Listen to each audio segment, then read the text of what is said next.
마태복음 1장 1절에서 17절에 나오는 예수님의 족보가 주는 교훈을 생각하겠습니다. 우리나라는 족보를 중요하게 생각하는 나라 가운데 하나입니다. 유명한 가문이나 높은 벼슬을 했거나 업적을 남긴 조상의 후손인 것을 자랑스럽게 여기기도 합니다. 이처럼 이스라엘이라는 나라도 믿음의 조상인 아브라함의 후손이자 다윗이라는 위대한 왕을 둔 민족이라는 것을 자랑스럽게 여기고 있었습니다. 그런데 이스라엘이 다른 나라들과 다른 차이점이 있다면 하나님께서는 구원자를 약속받은 선택받은 나라였다는 것이었습니다.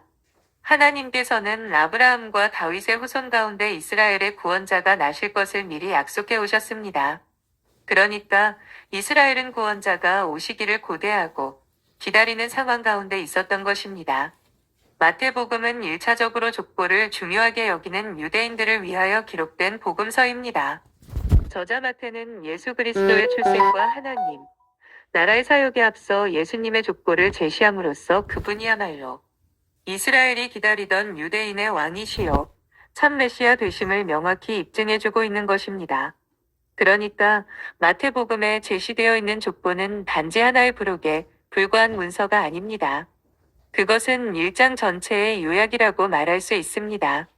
그리고 앞으로 예수님께서 어떠한 일을 하실 것인가를 생각하게 해줍니다. 아브라함과 다윗의 예언의 성취자로서 어떤 역할을 할 뿐인지를 기대하게 해줍니다.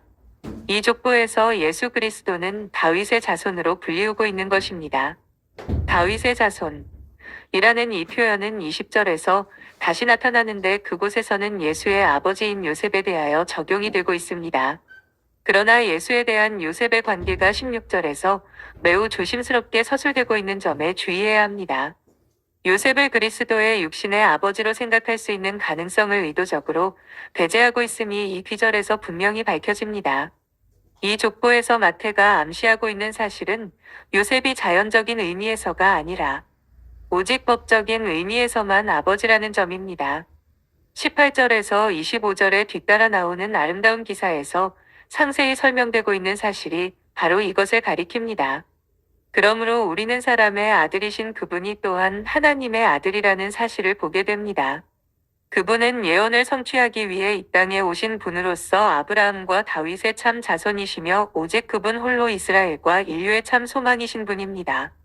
본서의 족보가 지닌 의의는 무엇인가요? 본서의 족보는 그리스도께서 이 세상의 왕으로 오신 사실을 강조합니다.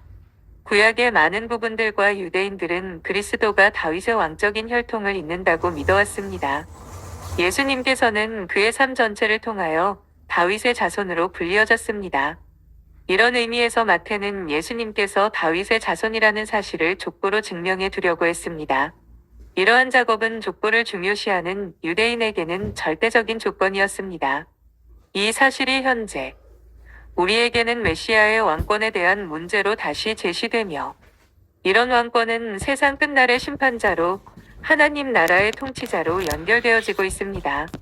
예수님은 분명히 역사적 인물임을 명확히 증거합니다. 예수님의 왕적 권위와 신앙적 정통성 및 혈통의 순수성을 말하여 줍니다. 예수 그리스도께서 하나님의 언약대로 탄생하신 것을 알려줍니다. 예수님의 완전한 인간 되심은 그분의 인성을 분명히 보여줍니다. 왕에서부터 가장 미천한 기생에 이르기까지 모든 계층의 인물이 모두 포함되어 있음은 예수의 족보는 이 세상 모든 인간들을 위한 것임을 보여줍니다. 예수님은 무죄한 분으로서 친히 인간의 몸을 입으사 죄인된 인간을 구원하시는 구세주이심을 보여줍니다. 거룩한 예수 그리스도의 족보에 들 수 없는 부정한 여인이나 이방인, 심지어 악한 일을 행한 자까지도 예수님의 조상으로 기록되었음은 결국 예수님으로 말미암아 새로운 사람으로 변화될 수 있음을 보여줍니다. 그러므로 오늘날 우리는 예수의 족보를 보면서 우리는 위로를 얻을 수 있게 되는 것입니다. 오히려 모든 병들고 상한 자의 구세주가 되시는 예수 그리스도를 믿는 믿음으로 새로운 인생을 설계하시는 희망찬 소망을 가지게 해줍니다. 그래서 예수님의 오심은 복된 소식 곧 복음인 것입니다. 예수 그리스도는 누구의 자손입니까? 구약에서 약속된 대로 아브라함과 다윗 왕의 자손이십니다. 본서의 저자 마태는 유대인들에게 예수 그리스도의 메시아적 정통성을 강조하기 위하여 예수 그리스도를 믿음의 조상인 아브라함과 이스라엘의 선군이요 대표적 지도자인 다윗의 후손으로 소개하고 있습니다. 이 두 사람이 그리스도의 조상으로 선택된 사실은 몇 가지 의미를 지닙니다. 첫째, 그리스도가 언약의 성취로서 오신 분이라는 사실입니다. 하나님은 아브라함과 다윗과 한 언약을 맺으시고 그들의 후손에게서 메시아가 나실 것을 약속하셨습니다. 그러므로 예수의 탄생은 이런 약속의 성취였습니다. 둘째, 이 두 사람은 믿음의 조상이요 경건한 인물이었습니다. 이러한 신앙적 계통을 밟아 메시아가 오신 것은 너무나 당연한 일시입니다. 셋째, 아브라함은 열국의 아버지요 다윗은 열국의 통치자의 전형이었습니다. 그러므로 하나의 왕적 혈통을 지니고 만국의 우두머리요 통치자로서 계승하신 예수 그리스도를 아브라함과 다윗의 자손이라고 담대히 지적할 수 있습니다. 이러한 예수 그리스도의 사역은 구약에서 이미 예언하신 말씀을 이루는 것이며 하나님께서 모든 인간들을 구원하시기 위한 배려임을 깨닫게 해줍니다. 이처럼 예수를 특별히 두 사람, 아브라함과 다윗의 자손으로 강조하는 의미는 다음과 같습니다. 아브라함의 자손으로 오신 예수는 구약 언약의 성취자로 오직 그분을 통해서만 모든 사람이 구원을 얻게 되는 유일한 구속자이심을 말해줍니다. 그리고 다윗의 자손으로 오신 예수님은 절대적인 만왕의 왕으로서 유대인들을 비롯하여 온 인류의 진정한 메시아이심을 보여줍니다. 그러므로 이제 우리는 하나님의 신실하신 언약대로 죄인의 구세주요 만왕의 왕으로 오신 예수 그리스도를 진정으로 마음속에 영접함으로써 새로운 아브라함의 영적 자녀 곧 믿음의 후손이 되어 하나님의 구속된 언약 백성임을 확신하는 믿음의 삶을 살아가야 합니다. 족보란 어떤 의미를 지니고 있는가요? 출생 또는 기원과 세계 등을 기록한 책을 가리킵니다. 즉 족보란 한 가정의 족보 또는 인류의 생성 과정을 알려주는 부피가 별로 크지 않은 기록서를 가리킵니다.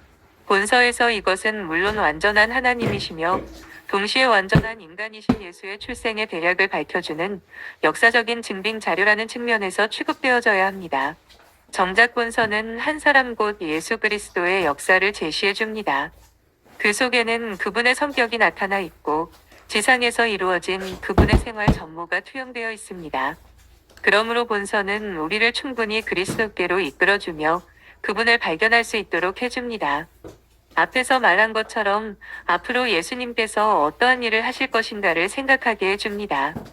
아브라함과 다윗의 예언의 성취자로서 어떤 역할을 할 뿐인지를 기대하게 해줍니다. 예수 그리스도의 족보란 말의 의미는 무엇입니까? 족보는 시작, 계보, 기원이라는 의미로 여기서는 특별히 족보를 가리킵니다.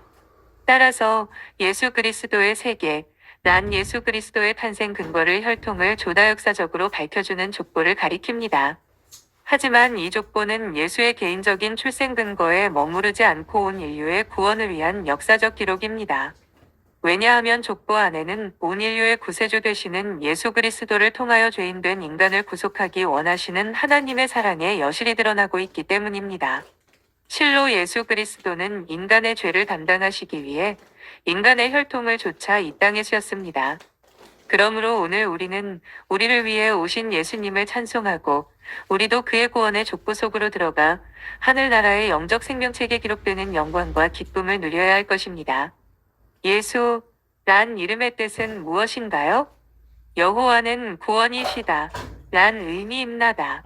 구약에서 이와 동일한 이름을 가진 사람은 모세의 후계자와 스룹바벨 시대의 대제사장, 호세아 등이 있습니다. 이들은 백성을 위하여 최선의 삶을 살았을 뿐 아니라 오실 예수 그리스도를 예표하는 인물이었습니다. 예수님께서는 그 이름에서도 그가 오신 목적을 그대로 투영하고 계십니다. 인간의 죄악을 용서하시며 구원의 길을 허락하신 하나님의 사랑에 우리는 감히 감사만 올릴 뿐입니다. 직분상의 이름인 그리스도는 무슨 의미를 지니고 있는가? 기름 부음을 받은 자입니다.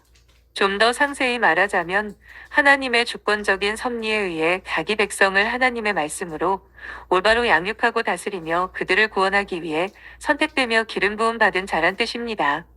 구약 시대에는 하나님으로부터 어떤 특별한 부름을 받아 하나님의 일을 수행하는 자들에게 이런 기름 부음의 예식이 행해졌는데 주로 선지자, 제사장, 왕에게 이와 같은 일이 실시되었습니다.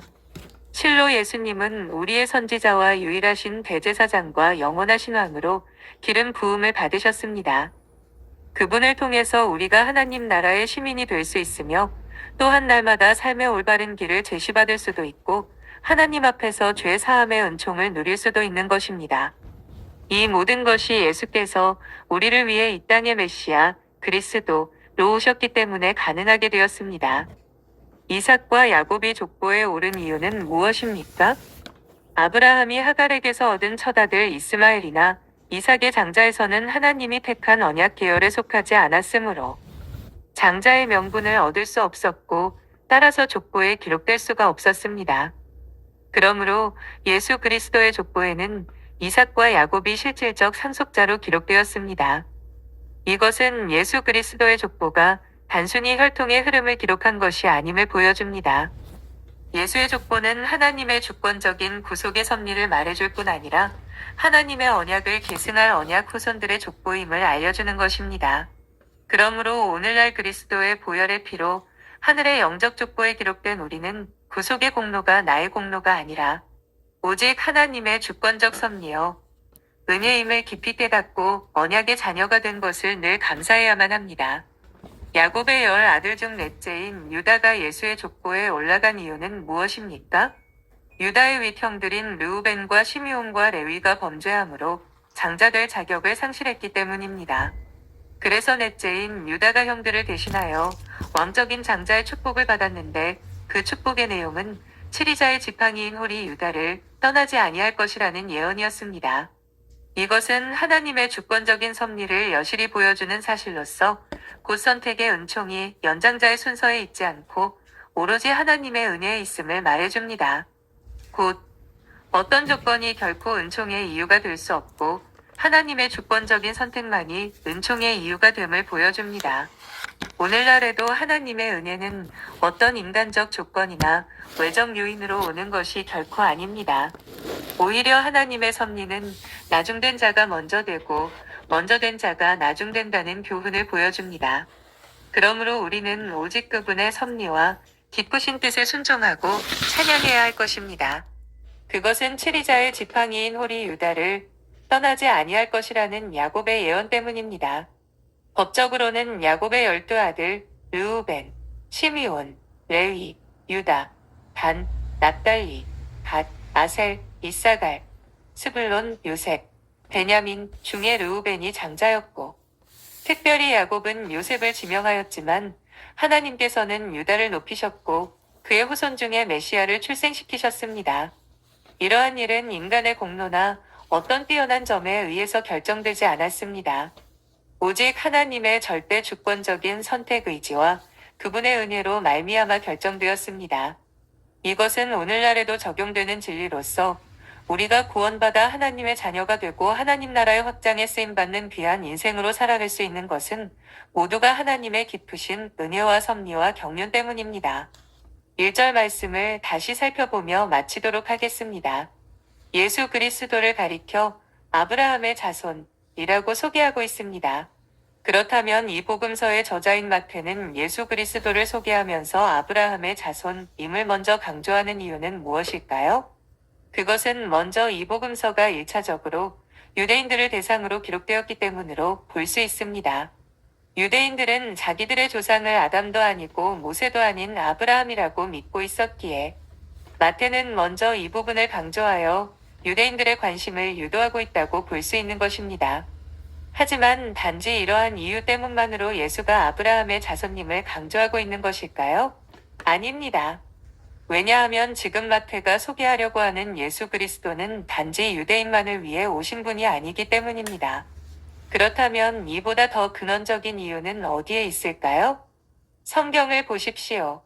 일찍이 하나님께서는 인류에게 주신 약속들을 성취하시기 위해 먼저 갈대아 우르에 있던 아브라함을 부르셨습니다. 그리고 그를 향하여 너는 복의 근원이 될지니 땅의 모든 족속이 너를 인하여 복을 얻을 것이니라고 말씀하셨습니다. 하지만 하나님께서 이렇게 아브라함에게 하신 약속은 정작 아브라함 시대에는 성취되지 못하였습니다. 사실 하나님께서 아브라함에게 하신 약속은 아브라함이 아닌 먼 미래를 보시며 하신 약속이었습니다. 그리고 하나님께서는 드디어 때가 참에 독생자 예수 그리스도를 아브라함의 혈통을 통해 이 땅에 보내심으로써 그 약속을 성취하고자 하셨던 것입니다. 그러므로 오늘 이 복음서의 저자 마태는 바로 이렇게 예수 그리스도를 아브라함의 자손이라고 소개함으로써 예수 그리스도야말로 온 세상의 복을 가져다 줄 참된 복의 근원이라고 소개하고 싶었던 것입니다. 계속해서 1절을 보면 이 복음서의 저자 마태는 예수 그리스도를 다윗의 후손으로 소개하고 있습니다. 바로 여기에 마태가 최종적으로 증거하고자 하는 예수는 그리스도, 곧 메시아이다라고 하는 사실이 가장 극명하게 드러납니다. 왜냐하면 구약 성경은 하나님이 보내시는 메시아가 넓게는 아브라함의 후손 중 유다 지파에서 나실 것임을 예언하고 있지만 가장 구체적으로는 바로 다윗의 후손으로 오실 것임을 분명히 밝히고 있기 때문입니다. 실제로 당시 이스라엘 사람들은 다윗의 후손이라는 말을 메시아라는 말과 동의어로 사용하였습니다. 그렇다면 이스라엘 사람들 사이에서 메시아가 다윗의 후손으로 오신다는 사실이 갖는 의미는 무엇입니까? 또 왜 그들은 다윗의 후손으로 오실 메시아를 그토록 갈망하고 있었을까요? 성경을 보면 다윗은 참으로 가나안 땅에 대한 하나님의 약속을 모두 성취하여 이스라엘을 팔레스틴 최대의 국가로 일으켰던 인물입니다. 다시 말해서 이스라엘은 다윗 시대에 이르렀어야 비로소 가나안 땅의 모든 이방 족속을 정복함으로써 아브라함에게 주신 하나님의 약속이 모두 성취되었던 것입니다. 따라서 역대기를 기록한 성경 기자는 이스라엘의 모든 역사를 새롭게 정리하여 기록하면서 바로 그 중심을 다윗에게 두고 있는 것입니다. 하지만 불행하게도 이스라엘 백성들은 다윗이 이루어 놓았던 영광을 지키지 못하고 멸망함으로써 그들의 소망을 이루어줄 새로운 왕을 기다려야 했습니다. 그리고 하나님께서는 바로 다윗의 후손 가운데서 메시아를 보내 그들에게 참된 안식과 평화를 주시겠다고 약속하셨습니다. 뿐만 아니라 메시아의 나라는 인간이 세운 나라가 쉽게 멸망하는 것과는 달리 그 누림이 영원하고 영원하리라고 말씀하셨습니다. 그러므로 오랜 세월 이방의 압제 속에서 고통받던 이스라엘 백성들은 진정한 평화 속에서 영원한 안식을 누리기를 소망하며 다윗의 후손으로 오실 메시아의 나라를 목마르게 사모하였던 것입니다. 그런데 보십시오. 이제 하나님께서는 때가 참에 다윗의 자손 예수 그리스도를 이 땅에 보내셔서 가난한 자, 병든 자, 외롭고 지친 모든 사람들을 그 영원한 나라로 초대하시는 것입니다.